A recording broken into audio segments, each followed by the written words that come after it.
आनंदम प्रणाम। अगला 46वां सूत्र पतंजलि मुनि का बहुत समाधि की चर्चा करने वाला और एक सूत्र है। वो कहता है कि ता एव सबीज समाधि, ता एव सबीज समाधि। अब इसका अर्थ क्या है? बहुत छोटा है लेकिन बहुत विस्तृत व्याख्या है। ता मतलब वो चारों, ता का अर्थ होता है वो चारों। कौन चारों?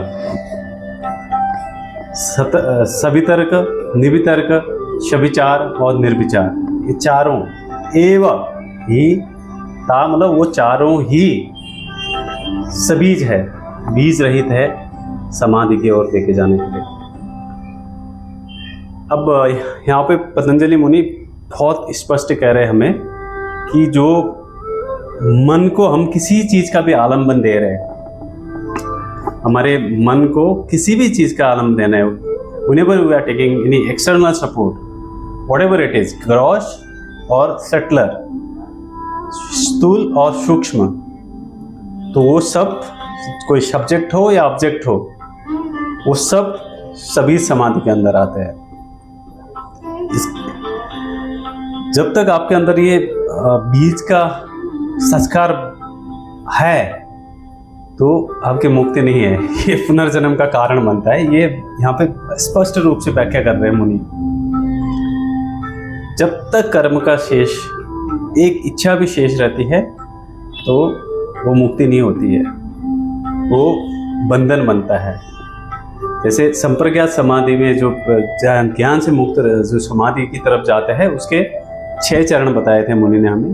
जो पहला सवितर्क, दूसरा निर्वितर्क, शविचार, निर्विचार, सानंद और अस्मिता, ये सभी सबीज की अवस्था है। इसमें जो अस्मिता जो है, आनंद के बाद जो अस्मिता मैं बचा रहता है, वो भी सूक्ष्म का केवल उसको भास रहता है। सविकल्प से माफ करना, असंप्रज्ञात समाधि से निर्वीज समाधि की तरफ जब तक विभिन्न अवस्था ऐसे उन्हें नहीं गुजरता है तो साधक के मन में भ्रम रहता है,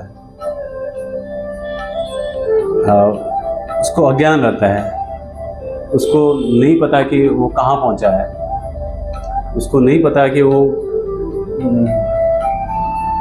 एक, हमने पिछले सूत्रों में भ्रांति दर्शन का जो व्याख्या करी थी, मुनि ने बताया था हमें, तो ये यहाँ पे स्पष्ट क्लियर कर रहे हैं कि जो भी अपना संस्कार रूपी बीज है या विषय रूपी बीज है, दोनों में से कोई भी हो सकता है। संस्कार मतलब हमारे बाहर की चेतना शुद्ध हो रही है, लेकिन अंदर के जो सबकॉन्शियस माइंड में बैठे हैं, जो अंतर्मन की गहराई में बैठे हैं, अपना रूप प्रकट करते हैं। जब भी आप अच्छे कर्म करने जाएंगे, स्पेशली ध्यान करने जाएंगे, तो पहले बीज निकलता है बाहर। इसी को एक जब समुद्र मंथन होता है तो सबसे पहले जो 14 रत्नों में से पहला निकलता है वो हलाहल बीज है। तो जैसे ही आप आँख बंद करेंगे, आपके इंद्रियों के अंदर की तरफ लेके जाने की कोशिश करेंगे तो बहुत तकलीफ होती है, बहुत गंदगी निकलती है, बहुत नेगेटिव चीज़ें आती है, और आप एक जो पहले शांत हुआ करता था वो बहुत विकराल होने लगता है।